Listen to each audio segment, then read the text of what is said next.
Assalamualaikum warahmatullahi wabarakatuh. Perkenalkan nama saya Naila Belva Fitria dengan NIM akhir 054 dari kelas Gizi 5B akan mempresentasikan hasil laporan praktikum mengenai Estimated Food Record.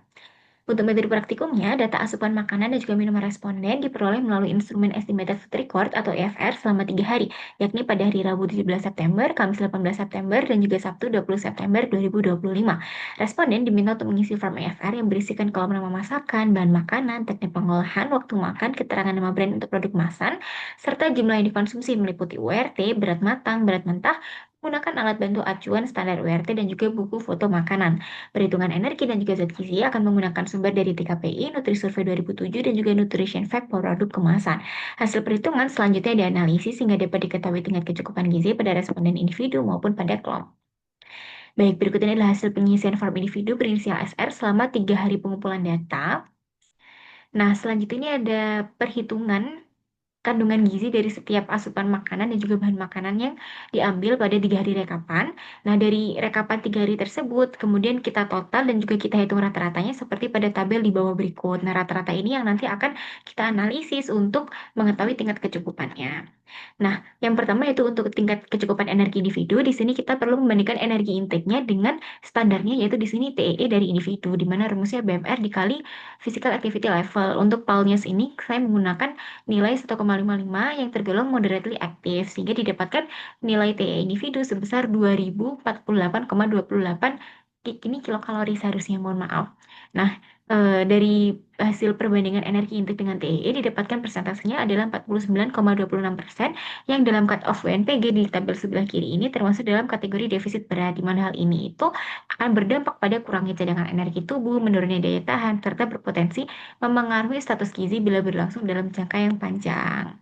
Nah, selanjutnya yaitu analisis kecukupan zat gizi pada makronutrien. Di sini kita bandingkan nilai asupannya dengan AMDR dari TE yang sudah kita dapatkan, di mana untuk persentase AMDR protein 10-35%, lemak 20-35%, dan juga karbohidrat 45-65%.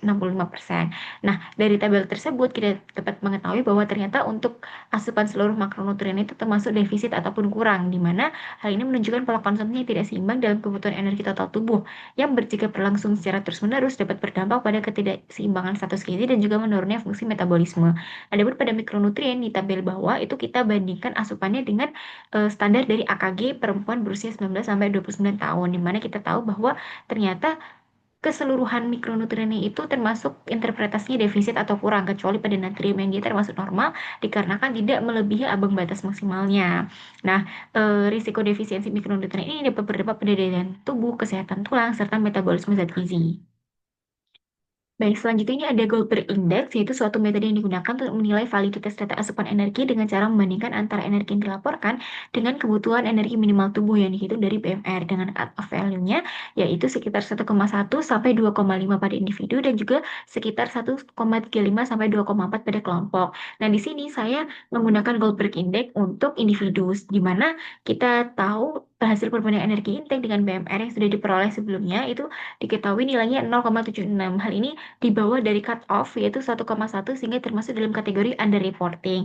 Nah, kondisi underreporting ini itu dapat disebabkan oleh beberapa faktor kemungkinan, yaitu yang pertama yaitu rendahnya konsumsi energi yang sesungguhnya dialami oleh responden, atau adanya kesalahan dalam pelaporan maupun pencatatan asupan, maupun adanya kecenderungan responden untuk meremehkan ataupun melupakan makanan yang dikonsumsinya. Nah, selanjutnya itu memasuki interpretasi dari zat gizi kelompok, di mana di sini terdapat 17 responden yang semuanya berjenis kelamin perempuan. Nah, di sini didapatkan total dan juga rata-rata serta standar deviasi yang diperoleh dari hasil input melalui SPSS, sehingga didapatkan variasi penyebarannya ya. Nah, untuk energi itu variasinya itu cukup besar antar individu, protein variasinya moderat, kemudian lemak dan juga karbohidrat itu variasinya termasuk sedang dan juga tinggi. Kalau vitamin A dan juga vitamin C itu dia variasinya termasuk tinggi karena ada nilai yang sangat rendah dan juga sangat tinggi untuk dari dalam kelompok tersebut. Kemudian untuk zat besi dan juga zinc itu variasinya moderat, kalsium dan juga natrium variasinya termasuk sangat besar karena distribusinya tidak merata.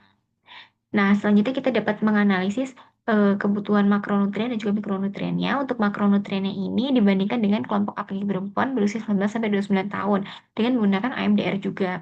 Nah, dapat kita lihat bahwa ternyata kurang lebih semuanya ya makronutriennya itu termasuk interpretasinya kurang.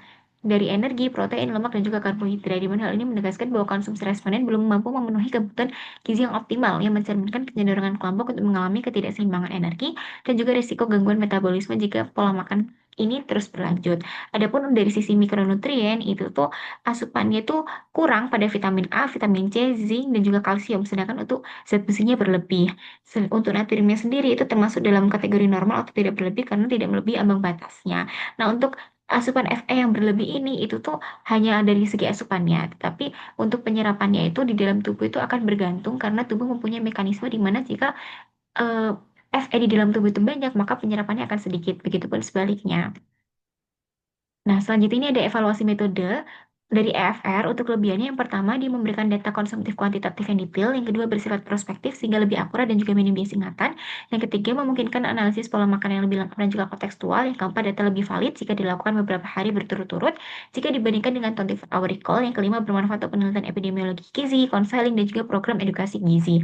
Adapun kekurangannya, yang pertama bergantung pada kepatuhan dan juga ketelitian responden. Kedua, rentan terjadi kesalahan estimasi porsi jika responden tidak terlatih. Yang ketiga, proses pencatatan membutuhkan waktu dan juga usaha yang lebih sehingga dapat membanding responden. Yang keempat, risiko reaktivitas dan juga potensi underreporting, terutama pada individu overweight atau obesitas. Dan yang terakhir, validitas data dapat menurun tanpa edukasi dan juga pengawasan. Kesimpulannya, tingkat kecukupan energi dan juga zat gizi responden, baik individu maupun kelompok, masih belum memenuhi standar yang diajukan. Pada tingkat individu, rata-rata energi itu hanya mencukupi 49,26% dari kebutuhan harian termasuk dalam kategori defisit berat dengan protein, lemak, dan juga karbohidrat berada di bawah kebutuhan. Demikian pula pada tingkat kelompok dengan rata-rata energi sebesar 51,2% dari AKG dengan seluruh makronutriennya tergolong kurang. Adapun asupan mikronutriennya itu juga menunjukkan defisit pada vitamin A, C, zinc, kalsium, sedangkan zat besi melebihi kebutuhan harian dan juga natriumnya berada pada kategori normal. Hasil perhitungan Goldberg Index pada individu menunjukkan adanya underreporting sehingga data konsumsi perlu diinterpretasikan dengan hati-hati. Metode EFR ini memiliki kelebihan karena mampu merekam konsumsi makanan secara rinci, prospektif, dan juga relatif minim bias ingatan. Tetapi juga memiliki kelemahan berupa ketergantungan pada ketelitian responden dalam mencatat porsi makan, risiko salah estimasi, serta beban pencatatan yang dapat mempengaruhi validitas data.